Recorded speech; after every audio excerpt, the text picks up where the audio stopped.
"It's certainly great to have an airport so close to Barmet Bay," said Frank Hardy. "I wish we could go up in an airplane sometime," returned Joe, his brother. "Wouldn't you be scared?" "Me? Would you?" "No." "Then I wouldn't be scared either. Look at the record holders. Where would they be now if they'd been afraid to go up in an airplane?" "That's right," said Frank. "Airplanes are pretty safe nowadays. Almost as safe as this car of ours." The two Hardy brothers were driving on the shore road, leading out of Bayport and skirting Barmet Bay in their new roadster. It was springtime. Snow had disappeared from the hillsides, and the blue waters of the bay sparkled in the sunlight.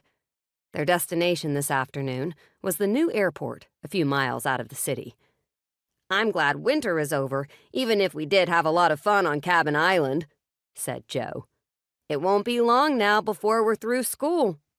"If we pass our exams," Frank reminded him calmly. "You'll pass all right. I'm not so sure about myself. I had to work mighty hard to catch up to you." "Yes, but I lost a term that year I was sick. Anyway, our marks have been good this year. We should get through. Isn't it funny? When we're going to high school, we wish we were out of it, and now that we are in our last term, I'm rather sorry to leave." "Me too," said Joe. "Wonder where we'll be next fall." "College, I guess." "Mother has her mind set on a college course for both of us. So far as I'm concerned, I'd rather go into detective work with Dad." "It would certainly be more exciting. Still, we'd have a good time at college, I imagine," observed Frank. He turned the car into a road that branched off the main highway. This road led toward the airport that had been constructed back of Bayport the previous summer.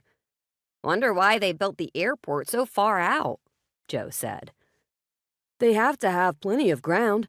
It was the only place available. Then there's a railway siding nearby, and a train always meets the mail planes," Frank explained.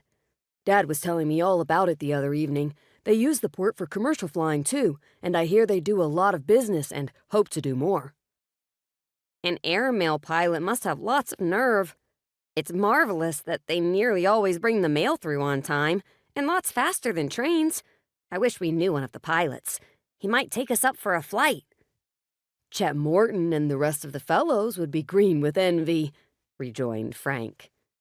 The roadster bounced along the rutted road toward the airport.